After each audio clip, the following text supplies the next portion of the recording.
is the interaction with law enforcement. For everyone in here that is currently a CWP holder, everything stays the same when you encounter your officer.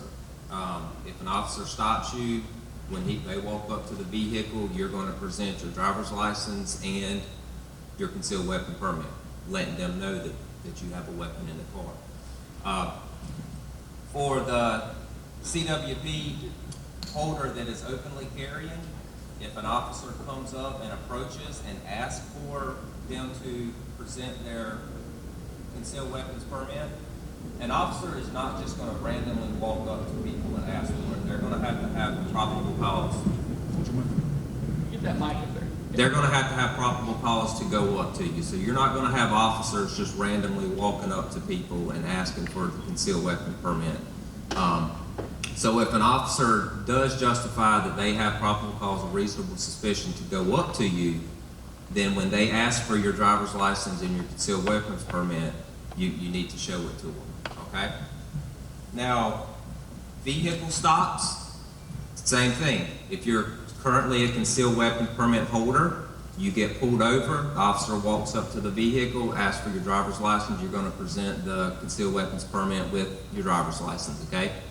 Now, if you are openly carrying, now I'm going to read this off here. It says, let me find where I'm at. Openly carried or concealed in the person in the glove box, console, or trunk, in an open compartment in the vehicle, or under the seat.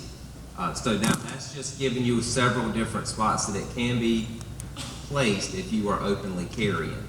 Now, without the permit, the handgun must be either in a closed glove box, a console, or in the trunk of the vehicle.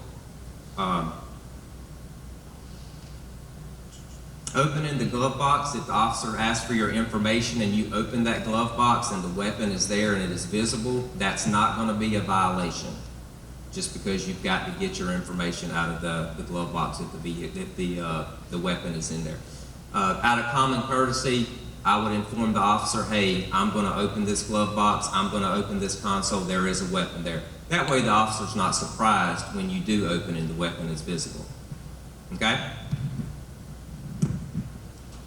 Understanding this change in the law probably has some people questioning, if I am open carrying, does that give the right of law enforcement just to approach me, ask for credentials, all those things? It's important for everybody to know that every law enforcement officer in the state of South Carolina has had to have mandatory training pushed out by the South Carolina Criminal Justice Academy with a due date of, I believe it's tomorrow, that has been pushed out for every law enforcement officer, every agency across the state to get mandatory training about this law and speak specifically about refresher training for us on approaching and when and how and why we can do that in the interest of keeping everybody's constitutional rights. So I think it's important for this crowd to know, like Sergeant McAllister said, just because you are openly carrying, it is highly unlikely for an officer just to come up to you and start demanding information from you.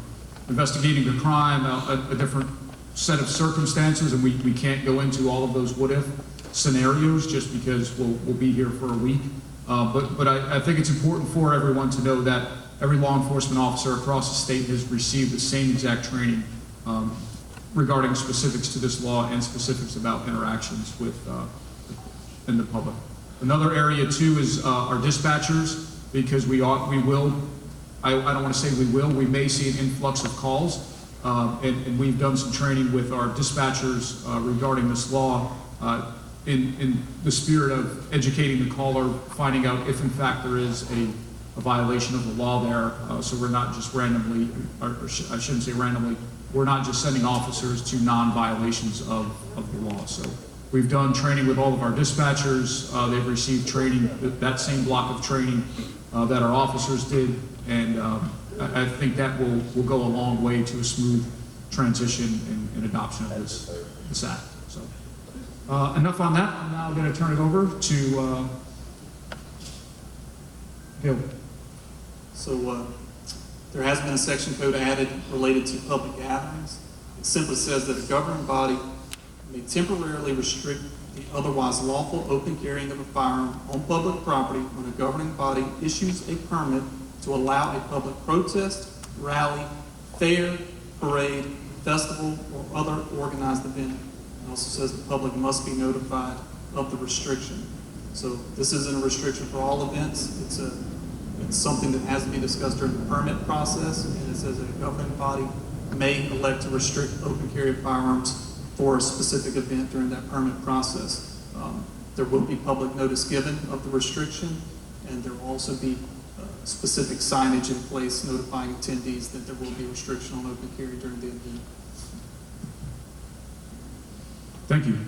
And again, with this section code, you can pull that up and check it out. It does have specifics regarding the public notification as well, just so you can familiarize yourself with that as well. It speaks about where it must be located and all those things. Didn't want to get too into the weeds on that, but you can pull up that section code and see the specifics regarding these public gatherings. So thanks for that, Lieutenant. All right, Lieutenant Graham. So, if I see someone who's carrying a gun and I don't feel comfortable, what should I do? This affects people that are CWP carriers and ones that are not. So we're talking to the 3 people and the rest of the ones in here. If you choose to carry open, be respectful of those around you. Have a little patience with them. This is all new to us. This is new to you guys. So it's a learning curve for everyone. Pay particular attention to your handgun retention. If you're going to carry open, make sure that weapon is in a holster that will secure that weapon. You don't want to be bending over or doing your daily activities in these locations and the guns fall out. Number one, you'll probably be embarrassed. And number two, you don't want somebody else picking it up. If this doesn't go well, the law can be changed. You know, they'll challenge the law, I'm sure. There's going to be a lot of challenges to this new rule. And if you are concerned about open carry, be patient with those who carry openly. This is an American right which is cherished by many. I know everybody wants the right to bear arms. And it's got to be a trend going on because 45 other states have also a version of open carry. So I think it's just a learning curve for us as well as everywhere else what this is going to entail. Thank you. And we spoke to our counterpart at SLED who helped produce the training that the South Carolina Criminal Justice Academy pushed out. There are some questions that have been fielded that are in the Attorney General's office regarding some very specifics. And again, please understand that as law enforcement, you know, we simply don't give opinions. That's what attorneys, judges, about, you know, things such as that. So there will be some questions that are out there that simply we can't answer right now, but I think in the very near future, a lot of those questions will be pushed out. So, speaking of questions, this would be a good slide for you to take a picture of if you want to get more information.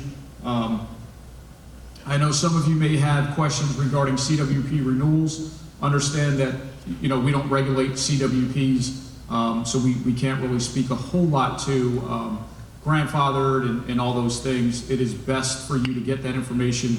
How many CWP instructors do we have? All right. See the gentleman in the back raising his hand. He has all the answers. So, yeah,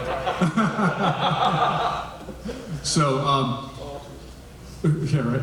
Exactly.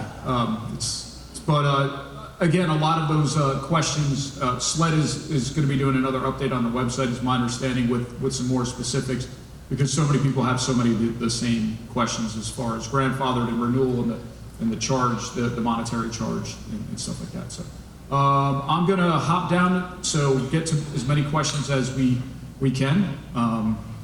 So any questions? All right, I'm going to start over here and kind of work around. Hey, Captain, while you're bringing the mic to him, I just wanted to cover something real quick. Sergeant Bruce had talked about signage and what business owners and managers of businesses can and can't restrict. Keep in mind that any business can refuse service to anybody for any reason at all, okay? So they may not like the color of your shirt, and they may refuse you service because they don't like the look on your face. Obviously, I'm exaggerating a little bit, but you may come across business owners who don't want you to openly carry your weapon and just haven't gotten their signage or don't want to put that big sign up on the window. They can refuse you service for whatever reason. I would probably stray away from having a debate with them, because at the end of the day, they're going to call and we're going to respond, and it's going to become a trespassing issue. Okay? It'll be, hey, this gentleman won't leave. I want him to leave or her to leave. And they don't really have to give you a specific reason why they want you to leave their place of business. So then it becomes a refusal, trespassing refusal to leave. So we'll end up dispatching an officer, and then you're going to have that awkward conversation with our guy in uniform about how you just need to leave. Now, why they refuse service, that you have other recourse, through the Better Business Bureau, and it's a civil process. So just keep in mind that you may come across business owners that do not want you to open carry inside of their place of business, and just for whatever reason haven't gotten a sign put up. Okay? Okay, I have a question regarding if you're a CWP holder and you're in your own vehicle, there's manufacturers that sell like these magnetic mounts for under the dashboard and on your, on your console. Will that be allowed under the new open carry law to have your firearm exposed, magnetically attached in an exposed area inside your own vehicle? Yes. Okay. So from our understanding, that will be allowed. It's allowed in an open compartment, meaning on your door, how you have that open pocket. Before you couldn't store it there. It can be there. Cup holder, it can be in a cup holder. So the magnetic, it doesn't, I don't think it articulates magnetic holder, but you can check the policy on SLED's website and just verify it. And remember, that's important to know that that is for CWP holders only.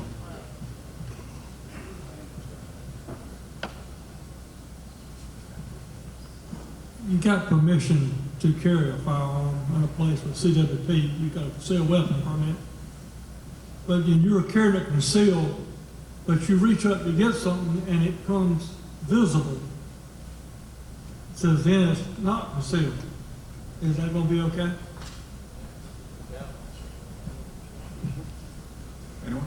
Yeah, I mean, that covers the CWP. It's an open carry. It's an open carry as well as a concealed weapon.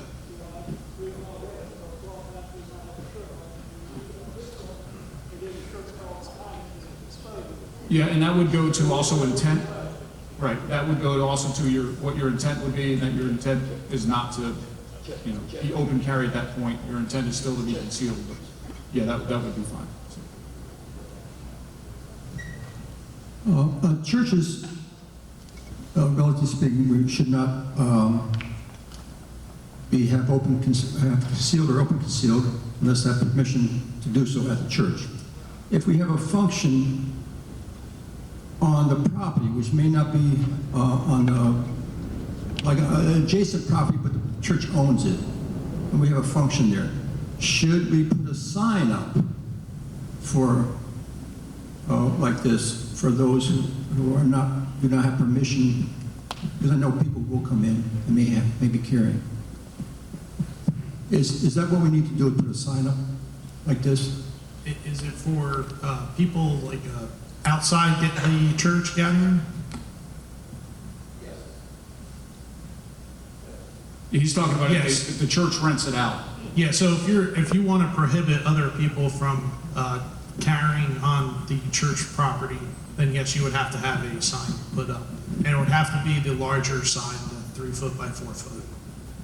One of the important things to know is that if that church rents it out to a school for a school function, it now becomes a school function.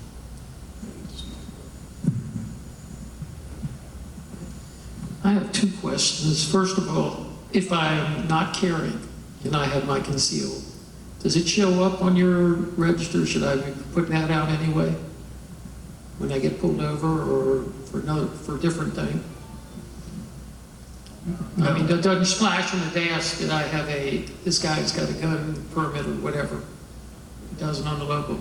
And the other one would be reciprocal laws from other states. Can people from other states come in here and adapt our gun open carry policy? So you're talking about the states that we have reciprocity with? Yes, sir.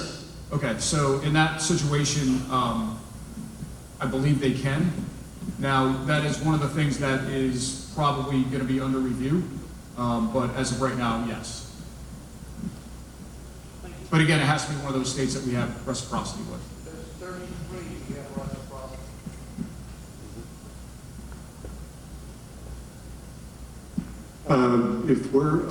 If you're carrying concealed on but you're wearing a very tight shirt and it's very imprinted, is that something you can get away with nowadays, now with this law? As opposed to being so concealed that, normally every day if you're carrying, you don't want your gun to show. But now do we have that balance that if you're actually concealing but you're imprinted, is that still okay? Yeah, so that is, remember, this is not necessarily an add-on. If you have a CWP, you can automatically open carry except where, obviously the prohibited places that we mentioned. If you're imprinted, that is still going to be considered concealed. If you see it, it's hopefully have it where you're at anyway, you could actually carry it open. But sometimes maybe, like somebody may be in here, that you don't really want to carry open, but now you got a little bit of chance to maybe wear something a little tight and still keep it underneath your clothes a little bit. And again, that's where the officer is going to go back to what is the intent and what's reasonable and things such as that. Thank you.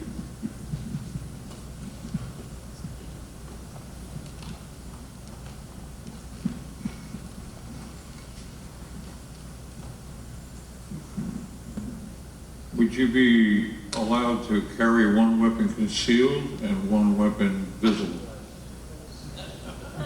If you, just in case, if you so desire, there is no limitation on what we've seen in the law. In regards to that.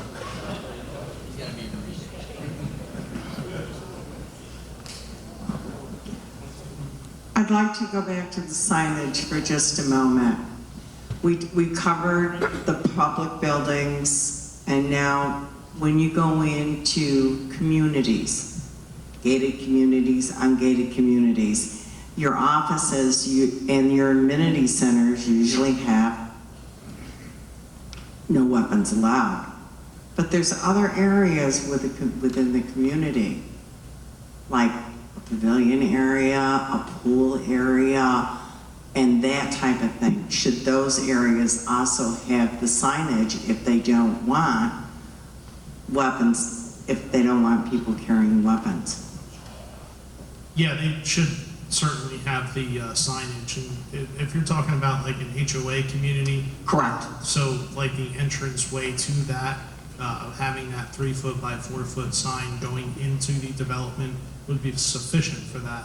Oh, really? If you are going to like allow people that's that public area, so to speak, even though it's a subdivision and private property, you would need to have that larger sign out there. So one sign would cover, like the walking paths, it would cover the pool area, the pavilion area, and the office.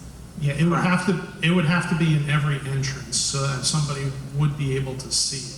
So if you're coming into the development, there should be a sign going to the pool area, the pavilion area, so on and so forth. So that would be all the outdoor stuff, and then like your amenity center, you should have one of the smaller. Amenity center's got it, the office has got it, but I'm just thinking about all of the HOAs and the communities within Horry County that they have they have the office, they have an amenity center, but then they have a weight room and various other buildings in that. So it should be at the front of the entrance, on the office, on the amenity center, and in the other areas, right? Yeah, it should be in a conspicuous area, entering into the areas in which people would be gathering. So entering into the development, entering into the amenity center, entering into the public pool area, and so on and so forth. So yeah, you're gonna need the signage for quite a bit.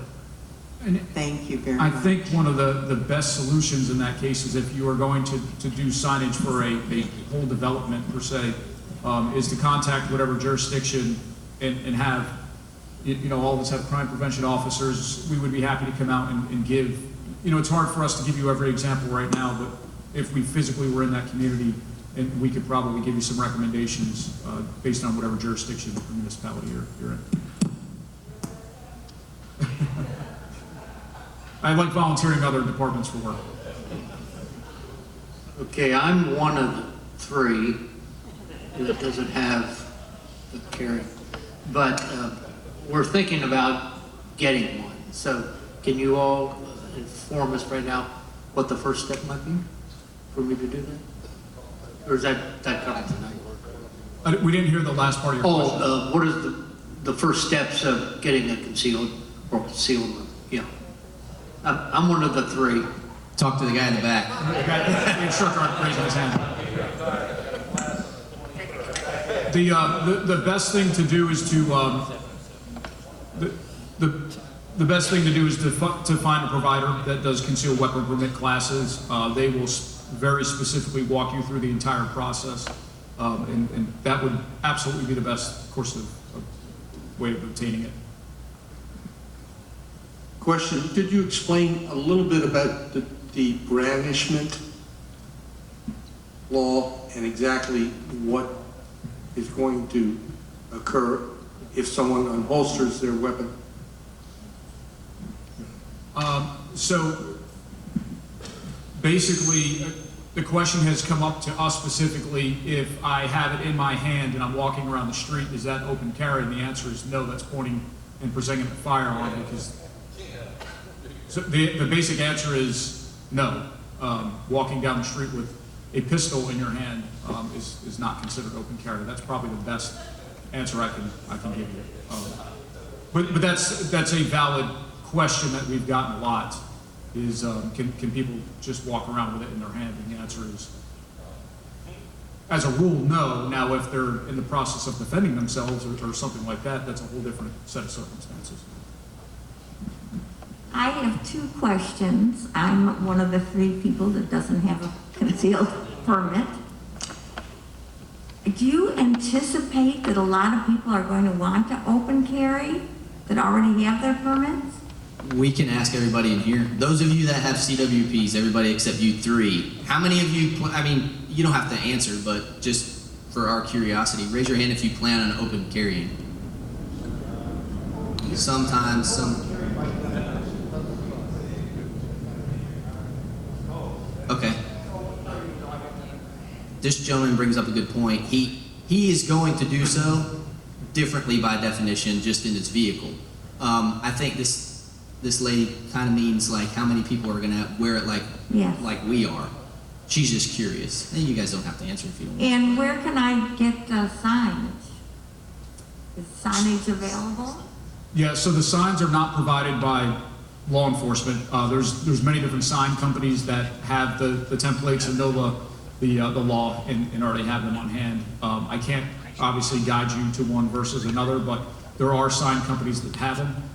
What's important to know about your question about open carry is it is going to be very situational, just like one of the gentlemen said. It just depends on who, what, when, where, why, and understand that this is new to the state of South Carolina, but not new, especially to states that are around us. So.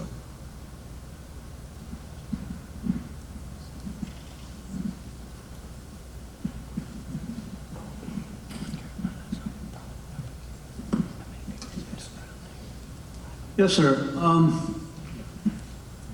For someone that is carrying concealed, and I'm walking down the street and I see someone with a weapon openly carrying,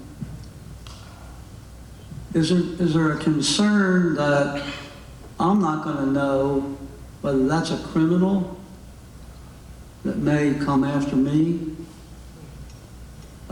I can see some problems arising from this. This may be an open invitation for people from out of state say, oh, well, I'm going to take advantage of this open carry, and I don't have to worry about my weapon. I can just carry it open, and I can get to it quick and do harm. Is there a concern about that in the discussion of the training? The short answer is no. There's not really concern that, you know, somebody openly carrying is going to raise other people's suspicion.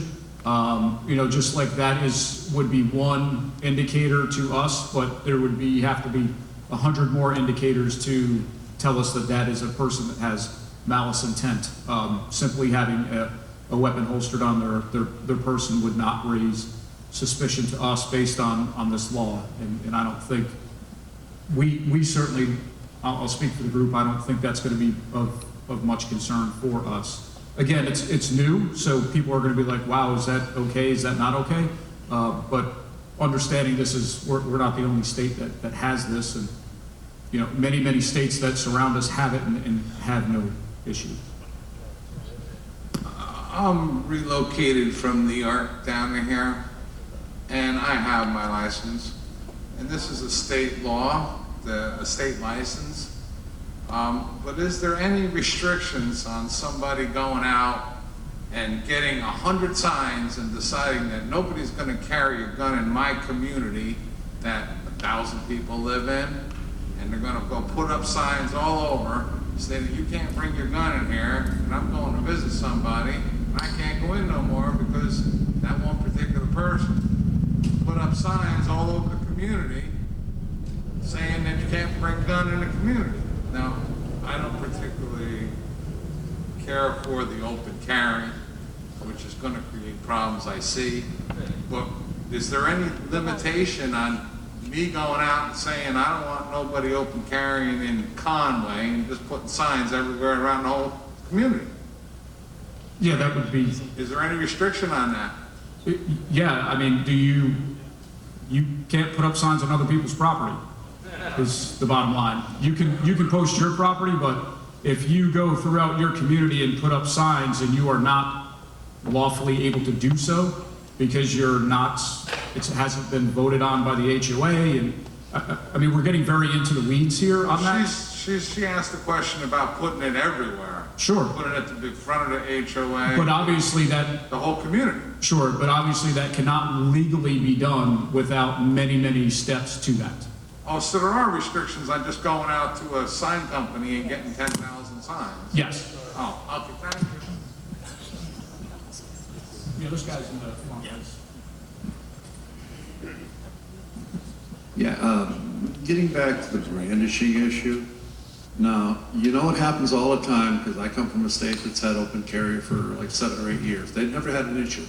But there's always the guys that have to strap the AR-15 across their back.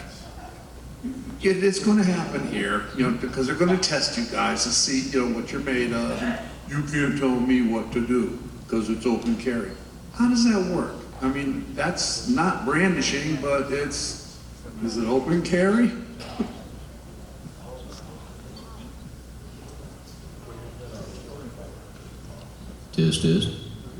Referring to a long gun, I'm going to be honest with you, concerning this law, it's not going to apply to it at all because that's considered a long gun. It's not by definition a concealable weapon. Anybody can just carry a long gun? Yeah, but that's got nothing to do with this law. For the most part. No permit, carry a long gun? Yeah. Yeah. I know it sounds crazy, but that's not a new law change. It has been that way. Yeah. This may be a little bit off the topic, but I got a question that comes up quite a bit. Retired police, retired sheriff, retired marshal, FBI, whatever the case may be, that goes and takes an HR 218 course. And I have arguments with my guys all the time. Are they covered to do exactly and to go exactly where uniformed on-duty police, sheriffs can go?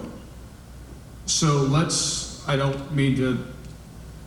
talk offline because there's so many scenarios on that, but we're happy to get you all that information because HR 218 is a very in-depth. Right, and I mean, we have continuous arguments back and forth all the time. Some of the guys, I said, I think you're in violation, but I'm not 100% sure. So if I talk to somebody later, I can get some clarity? Okay, thank you. Absolutely, yeah, because probably those same questions that you get are the same ones we get. And that law isn't as broad and as open as a lot of people think it is. Today I saw a went on the website about the new law, and y'all can correct me if I'm wrong, but in that gentleman's response about the AR-15, this law does not apply to a long gun at all. But what my question is, from what I understand, y'all said earlier about the signage, a business can't just put a sign up stating no open carry allowed without it being no concealed weapon allowed. Is that correct?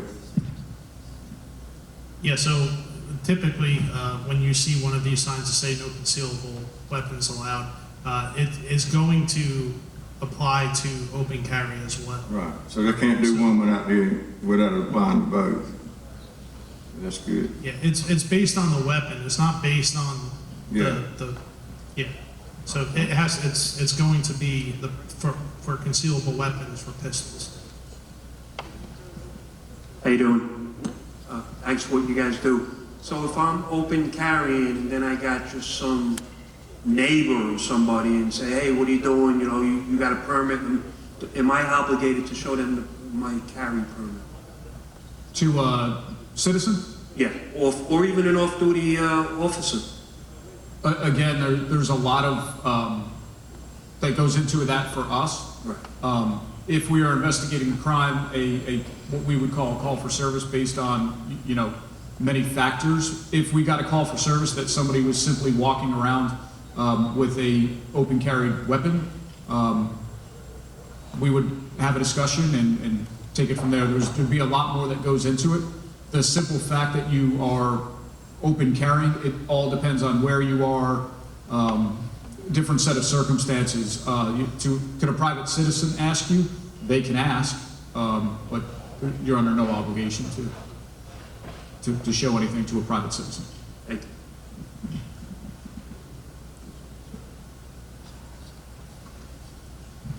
So I just want to make it understandable to me, because I do work for a resort here in Myrtle Beach, and talking about the signage. And I checked on the signage today. By the way, the lady up front, Carolina Plastics, Coastal Engravers, does those signs. They've got plenty of them starting to be made up. And in our business, we're not going to want people to be able to come in with guns on them. So this sign says no concealable weapons allowed. This is covering anyone, meaning no one can, if we say no, because my boss was like, well, it should say no weapons allowed. And everything I'm saying, the signage is of lettering, the height, the 8x12, this covers no guns, right? Yeah, so right now, they didn't change anything to the signage for the CWP.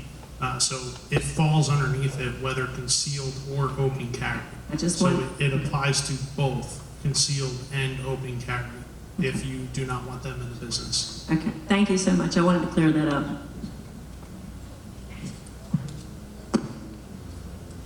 I'd like to thank you for answering all these questions tonight. I appreciate that. My question comes to CDL or commercial vehicles. In the state of South Carolina, and I don't know the answer to this, that's why I'm asking, concealed or not, can you carry in your own truck that you own? And if so, can your employees do the same if you are okay with that?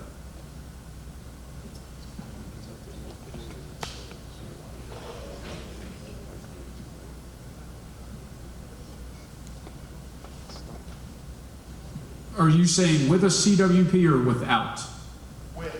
With a CWP? Yes. I didn't know if it interfered with federal law, if there was anything. Off the top of my head, I don't believe it does. Let me get you a solid answer. Okay, thank you. I have a question on the open carry. If somebody didn't want in your establishment you showing the gun, but didn't have a problem with the concealed weapon, can that be amended to keep the people from open carrying in an establishment? So can a business prohibit open carry but allow concealed carry? The answer is yes.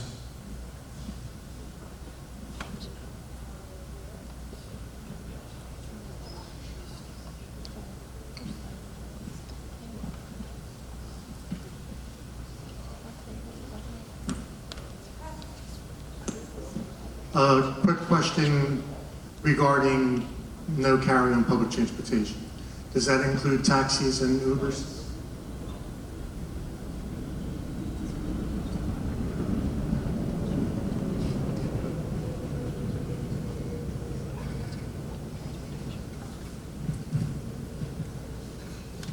Yes.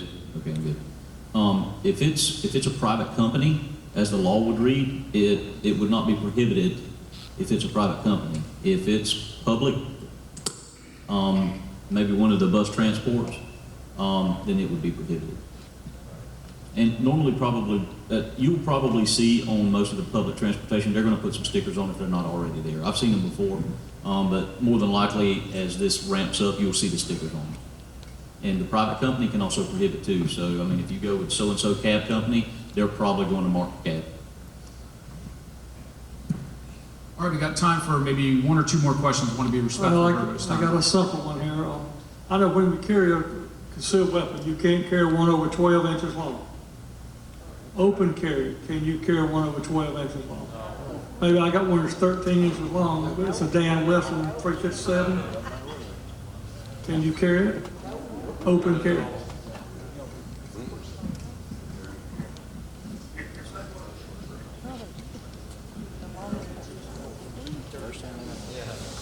Again, so there's the definition of a concealed weapon. So if it exceeds, it's correct.